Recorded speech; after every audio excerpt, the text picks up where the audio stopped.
Vasario 16. Kiekvienas doras lietuvis su meile prisimena savo laisvės kovotojus ir juos pagerbė. Net primityviausios tautos stengia savo didvyrius prisiminti. Deja, Lietuvoje ši šventė prarado savo vertę. O kiek šimtų tūkstančių lietuvių žuvo už laisvę ir nepriklausomybę, istorikai tvirtina, kad iš Žalgirio mūšio grįžo tik pusė karių. Šiandien mes gerbėme tuos 20 vyrų, kurie paskelbė vasario 16 aktą. Tauta po 123 metų rusų caro vergijos stojo į kovą už laisvę. Ir 4000 vyrų ir moterų paaukojo savo gyvybę karo metu, o kur dar partizanų sukilimas. Vien Lietuvos miškuose žuvo 21,5 tūkstančio partizanų. Kiti pateko į nelaisvę ir KGB rūmuose buvo sušaudyti. Kiek buvo parodyta heroizmo ir meilės Lietuvai. Deja, prieš 20 metų mes neišsikovojom pilnos nepriklausomybės. Drąsiai galima sakyti, kad tuo metu pogrindžio kova išėjo tik į viešumą. Turėjom laiko persigrupuoti ir bolševikus pašalinti iš viešo politinio gyvenimo. Deja, mes to visai nepadarėme, o dabar turime tai, ką turime. Mes tikime, kad prieš ateis iš rytų, bet mes matome, kad pagrindinis prieš jau Lietuvoje, o šis prieš vadinasi girtuoklystė. Lietuvoje išgertas degtinės 20 litrų vienam žmogui, o seni ir vaikai juk negeria. Todėl tas skaičius dar padidėja. Tiesa, jau ir paaugliai geria ir rūko jaunas mergaitės. Mes pragerime savo vaikų sveikatą. Mes pragerime Lietuvą. Reikia garsiai šaukti, kad visi įvairaus plauko degtindariai yra Lietuvos žmogžudžiai. Gaila, kad niekas nekelia balso prieš šį grėsmingą priešą. Kviečiame visus Lietuvos patriotus pakilti į žudybinę kovą su girtuoklyste ir patrioškumo dėlei bent vieną pusmetį, įskaitant ir gavėnią, negerti jokio alkoholinio gėrimą. Nejaugi liksime kurti tėvynės šauksmui.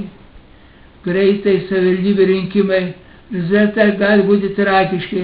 Savųjų kolaborantų plakatai Vilniaus gatvėse. Pastebėjom, kad stotelė prie Mindaugo tilto Tėvynės sąjungos ir Krikščionių demokratų partijos plakatas piktybiškai išbjaurotas. Spauda parašė, kad rinkimų sąrašą įsirašė net 600 kriminalinių nusikaltėlių.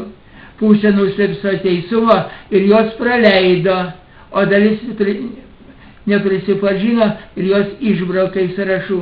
Taigi Lietuvoje kalbės, kaip kriminaliniai nusikaltėliai ateina į Lietuvos valdžią. Manau, kad tai Lietuvai bus labai negerai. Pavyzdžiui, vienas aiškina, kad okupacijos laikas buvo paėmęs automobilio detalės ir buvo teistas. Taigi reikia tos sistemas gerai sutvarkyti ir paklausus vieną iš Seimo narių pasakė, kad įstatymai geri ir nėra dar tokio įstatymų, kurie kliudytų nusikaltėms ateiti į savivaldybių rinkimus. Taigi kyla klausimas, kas Lietuvoje įstatymus kepa? Ar dangus, šventieji, ar Lietuvos Seimas? Kai kurių partijų vadai tvirtina, kad nežino, jog jų yra partijos kandidatų sąrašuose kriminalinių nusikaltėlių.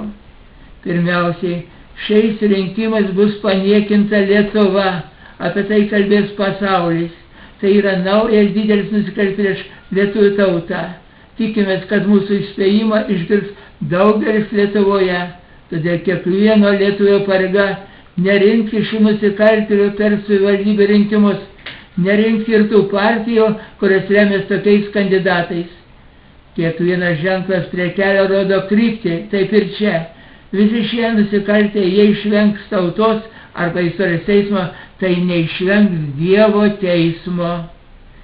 Tai neišvengs ir krikščionis, jie bus nusikalt Dievo ir artimo meilė arba tėvynės meiliai. gana mulkinti lietuvių tautą. Daugelis katalikų kalbėjo, kad teismo paliks Dievui ir Lietuvoje nenukentėjo ne vienas teisėjas ar prokuroras. Todėl šių švenčių proga kviečiu visus lietuvius nedelsiant pradėti kovą už Lietuvos išgelbėjimą. Tai Dievas padeda ir laimina šią kovą. Monsinjoras Alfonsas Svarinskas, laisvės kovotojas, Vyčio kryžiaus ir Šiaulių ordino kavalierius ir kunigas Algimantas Keina, laisvės kovotojas.